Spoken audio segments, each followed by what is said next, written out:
दो जादुई बैल। राजेश नाम का आदमी अपनी पत्नी मीना के साथ रहता था। दोनों पति पत्नी बहुत ही लालची किस्म के व्यक्ति थे। राजेश के पास दो बैल थे। वह दोनों बैल पर बहुत अत्याचार करता था, उनसे दो गुना काम करवाता था और खाने में कुछ भी अच्छा नहीं देता था। अब ये बैल दोनों निकम्मे हो गए हैं, अब ये बिल्कुल काम के नहीं है। अरे नहीं जी, ये निकम्मे नहीं, बूढ़े हो गए हैं। मुझे लगता है आपको अब नए बैल ले लेने चाहिए, वरना बैलगाड़ी खुद ही खींचनी होगी। मैं तो ले लूं, लेकिन इन बैलों का क्या करूं? आप ऐसा करो, इन बैलों को अच्छे से नहलाकर साफ सुथरा करके और एक दो दिन अच्छे से खाना खिलाकर इन्हें बेच दो। हाँ बिल्कुल, तुम सही कह रही हो और किसी को पता भी नहीं चलेगा कि ये बैल कैसे हैं। वहीं राजू नाम का व्यक्ति अपनी पत्नी पूजा से कहता है, कुछ समझ नहीं आ रहा है। हमने अपने दोनों बीमार बैलों का कितना इलाज किया, लेकिन वह बेचारे एक एक करके दोनों ही मर गए। हाँ जी, अब करे भी तो क्या। अब हमें बैलों के बिना तो बड़ी मुश्किल हो गई है। अब हम व्यापारियों का अनाज कैसे आप लेकर जाया करेंगे? तुम चिंता बिल्कुल मत करो, मैं देखता हूँ कुछ पैसे उधार लेके नए बैल लेके आता हूँ।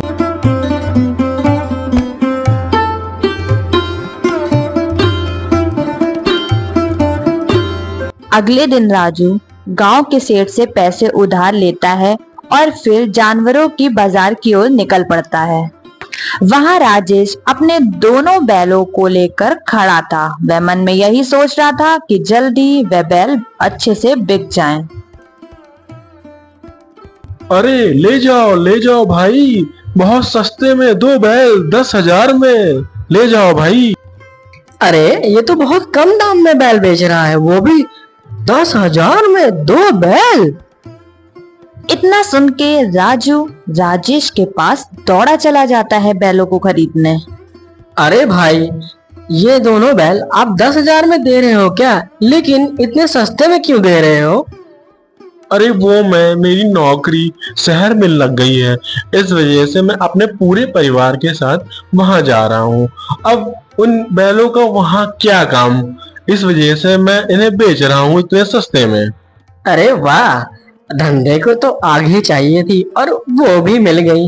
ए भाई सुनो जरा, ये दोनों बैल मुझे दे दो। राजू दोनों बैलों को खरीदकर घर ले आता है और दूसरे दिन अनाज की बोरी उन पर लाद के कुछ दूर चलता ही है कि वह दोनों बैल अचानक से रास्ते में गिर पड़ते हैं। अरे ये दोनों गिर क्यों गए? इतना तो वजन भी नहीं रखा मैंने इनके ऊपर। राजू बैलों को डॉक्टर को दिखाता है। बैलों को देखकर डॉक्टर राजू से कहता है, अरे ये बैल तो बहुत बूढ़े हो गए हैं और बहुत बीमार भी हैं ये तो। राजू डॉक्टर की बात सुनकर बहुत ही दुखी हो जाता है। अरे भाग्यवान, ये हमारे साथ क्या खेल हो रहा है? सोचा तो ये था कि अब दो बैल हो गए हैं, काम ज्यादा बढ़ेगा, लेकिन हमारे साथ धोखा हुआ है। वो आदमी चालाकी के साथ ये दोनों बीमार बैल हमें बेच दिया। आप चिंता मत करो, दुखी क्यों होते हो? भगवान जी कोई ना कोई अच्छा रास्ता जरूर निकालेंगे। बेचारा राजू उधार ले लेकर अपने बैलों का इलाज कराता है, लेकिन अब उसके घर की हालत बहुत ही खराब हो चुकी थी। अरे भाग्यवान, अब मैं क्या करूं? कुछ समझ नहीं आ रहा है। धीरे धीरे सारे पैसे खत्म हो गए मुझसे, अब इन बैलों की हालत देखी न जाती। और धीरे धीरे तुम्हारे सारे गहने मैंने बेच दिए। अब मैं क्या करूं भाग्यवान? आप इन बैलों को इनके मालिक को ही दे आओ। अगर इनका मालिक इनको रखना ही चाहता तो मुझे धोखे से क्यों बेचता? तभी एक साधु बाबा उनके घर के बाहर आकर जोर जोर से आवाजें देने लगते हैं। कुछ खाने को दो बेटा, भगवान तुम्हारा भला करेगा। ये लो बाबा, भोजन खा लीजिए। बाबा वहीं आंगन में बैठकर भोजन करने लगते हैं और राजू से पूछते हैं, ये दो बैल कैसे? ये लगता है दोनों बीमार हैं। अब क्या ही बताऊं बाबा, मैं बहुत परेशान हूँ। फिर राजू सारी बात बाबा जी को बताता है। तुम बहुत नेक इंसान हो बेटा, और तुम बहुत दयालु भी हो बेटा। दयालु तो बहुत हूँ बाबा, लेकिन दयालु होने से क्या फायदा? मेरे पास तो इनके इलाज के पैसे भी नहीं हैं। लोगों से बहुत कहा, लेकिन कहते हैं या तू भी इन्हें धोखे से बेचा या फिर इन्हें मार डाल। लेकिन बाबा, मैं इन्हें कैसे मार सकता हूँ? अब आप ही कुछ बताएं। बेटा, मैं तुम्हारी परेशानी समझ गया हूँ, लेकिन अब तुम कभी भी परेशान नहीं रहोगे। बाबा अपनी जगह से उठते हैं और उन बैलों की तरफ जाते हैं और अपने कमंडल से उनके ऊपर जल छिड़कते हैं। ये क्या बाबा, मैं इतने दिनों से इनका इलाज करा रहा था, पर ये तो खड़े ही नहीं हो पा रहे थे। बेटा, अब ये मामूली बैल नहीं रह गए। इसमें से एक घोड़ा तुम्हें सोना और दूसरा घोड़ा तुम्हें पैसा देगा। ये चमत्कारी बैल हो गए हैं। क्या बाबा, आप सच बोल रहे हैं? आपने तो मेरी जिंदगी धन्य कर दी। बाबा जी, मैं आपका बहुत बड़ा शुक्रगुजार हूँ। अगर आप जब भी इस रास्ते से निकलें तो अपना आशीर्वाद हमें दे के जाएं।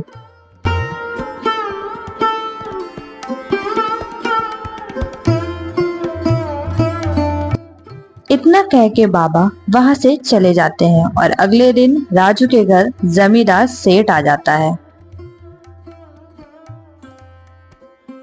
ए राजू के बच्चे, बाहर निकल। इतने दिनों से कह रहा है आज दूंगा कल दूंगा, मेरे पैसे देता ही नहीं है।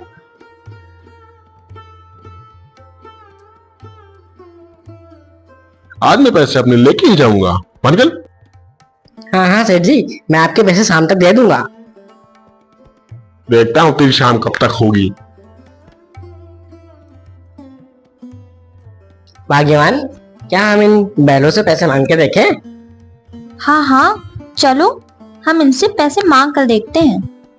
हे जादुई बैल, हमें पैसे दे दो।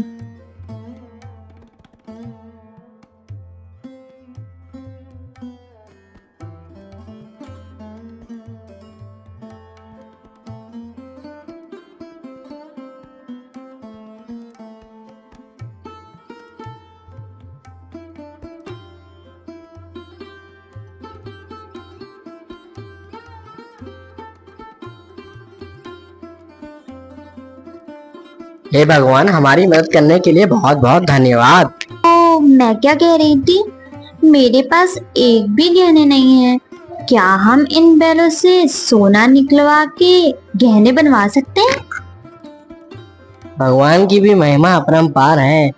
जिन बैलों की वजह से हमने तुम्हारे गहने बेचे थे, आज उन्हीं की महिमा की वजह से हम तुम्हारे गहने वापस ला सकते हैं। हे जादुई बैल, मुझे सोना दे दो। थोड़ी ही देर में बैल उन्हें सोना देने लगते हैं। अब उन लोगों की आदत पड़ गई थी। अब उन लोग को जब भी किसी भी चीज़ की ज़रूरत होती थी तो वह बैल से मांग लिया करते थे, वो चाहे पैसे हों या फिर सोने।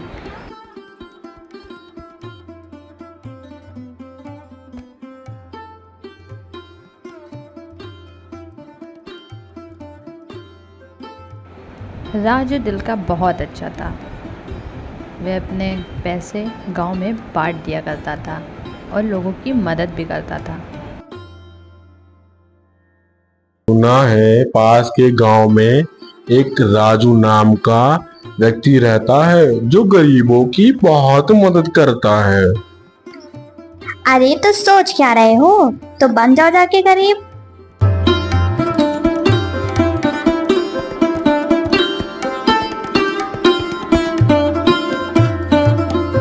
बहन जी, मैं बहुत मुसीबत में हूँ। सुना है आप गरीबों की बहुत मदद करते हो। मेरी बीवी बहुत बीमार है। अरे अरे अरे भाई साहब, आप रोना बंद करिए, मैं कुछ करती हूँ। अरे सुनते हो जी, जरा बाहर आना, कोई मिलने आया है। हाँ भाग्यवान, क्यों बुला रही हो? कौन आया है? अरे अरे, तुम तो वही हो जिसने मुझे बीमार बैल बेचे थे ना? ना ना ना, बैल तो बहुत भले चंगे थे, आपके पास ही आए होंगे तो बीमार हो गए होंगे। चलो जो भी था, मैं तुम्हें तुम्हारी बीवी के इलाज के लिए पैसे दे देता हूँ।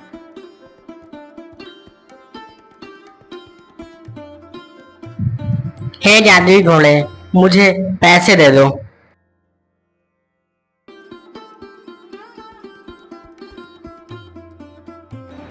राजू अपने बैलों के पास से सारे पैसे उठाकर उसको दे देता है, लेकिन वह सब कुछ अपनी आंखों से देख रहा होता है। अरे ये बैल तो मेरे हैं, लेकिन ये जादुई कैसे हो गए? वो घर जाकर सारी बातें अपनी पत्नी को बता देता है। चलिए आज रात हम उन बैलों के पास चलेंगे और खूब सारे पैसे और सोना भी मांग लेंगे। वैसे भी वो हमें जानते हैं। दोनों पति पत्नी उन बैलों को चुराने के लिए अपने घर से निकल पड़ते हैं। रात ज़्यादा हो गई थी, उन्हें लग रहा था कि उन्हें ऐसा करते कोई नहीं पकड़ेगा, और वहाँ जाके उन्होंने बैल चुराने की कोशिश की। दे दो जादुई बैल, हमें पैसे और सोना दे दो तुम जरा मुझे। उसके इतना कहते ही बैल ने सोने देना शुरू कर दिया। वह देख के चौंक गए थे, आखिर ये कैसे हो रहा है। अजी सुनते हो, इन बैलों को हम अपने साथ ले चलते हैं, फिर जब मन चाहे हम इनसे सामान मांग सकते हैं। अपनी पत्नी की बात सुनकर उसने बैलों को खूंटे से खोलना शुरू किया। वैसे ही बैलों ने उस पर हमला कर दिया। अरे कोई बचाओ, कोई बचाओ, मेरे पति को कोई बचाओ, अरे कोई है। इतना शोर शराबा सुनकर दोनों पति पत्नी की नींद उड़ जाती है और वह बाहर देखने के लिए आते हैं, आखिर बाहर चल क्या रहा है। अरे शांत हो जाओ मेरे बैलों, शांत हो जाओ। हम दोनों से गलती हो गई, आज के बाद हम ऐसा नहीं करेंगे।